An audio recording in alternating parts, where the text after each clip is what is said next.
Greetings, everyone. I am sorry that I cannot be physically with you, but know that my prayers and thoughts are present with you. We gather today in lamentation as we remember one of the darkest hours in the recent history of our country.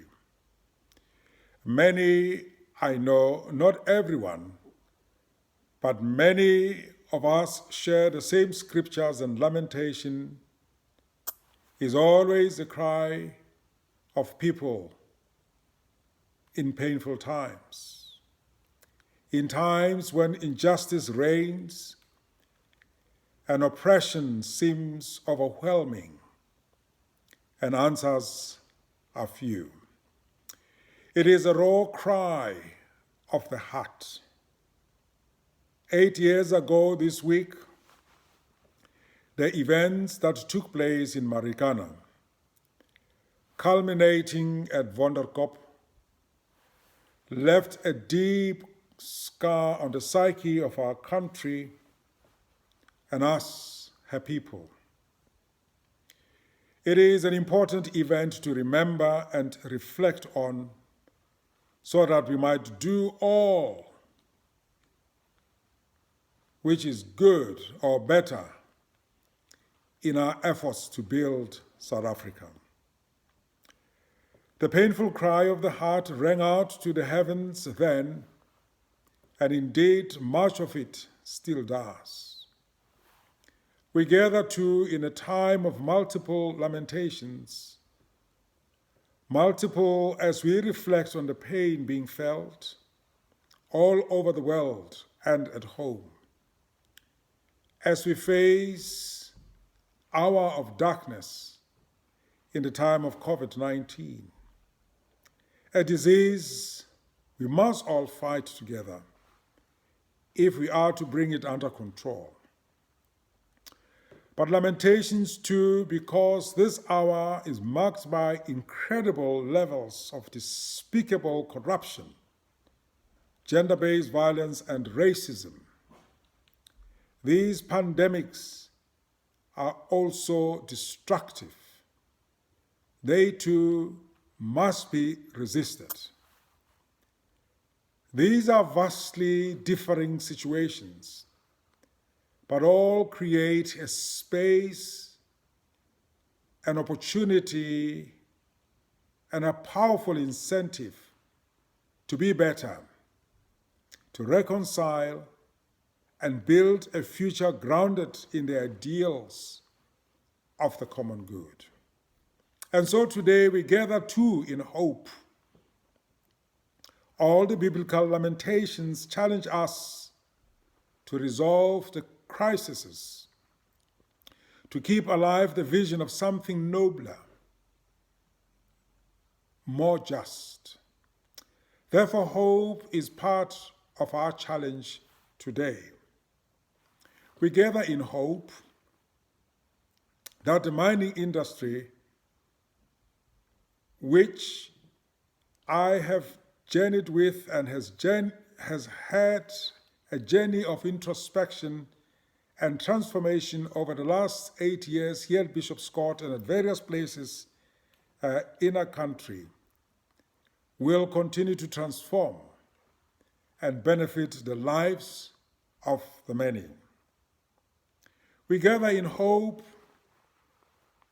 that the South Africa that emerges from this dark hour will emerge a safer and more equitable place. We know that there are multiple vaccines being trialed around the world and in South Africa, and that from these trials, a cure or prevention is likely to emerge. But how will we emerge once the disease has passed? Though we live through these dark hours, we must keep our hopeful eyes towards a better future. In the words of Alan Paton, it is not forgive and forget, as if nothing wrong ever happened.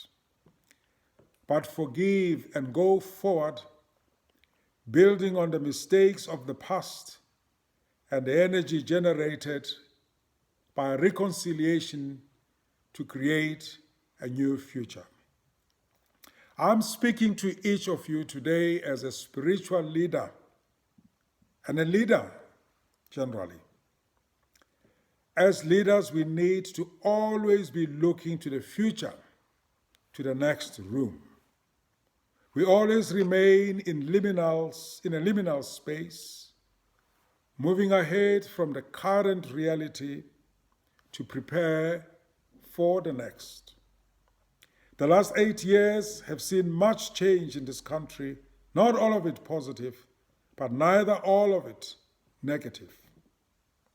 I believe, and I ask you to believe and to explore, that we may yet find a way to recreate South Africa in the image of the country we all seek.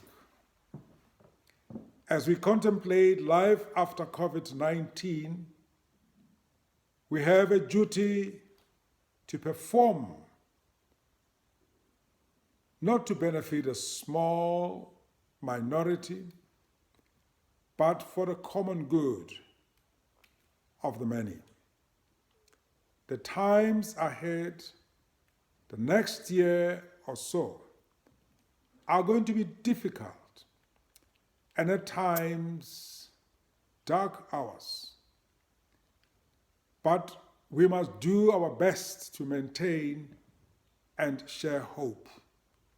And from this hope, shape a better future for all.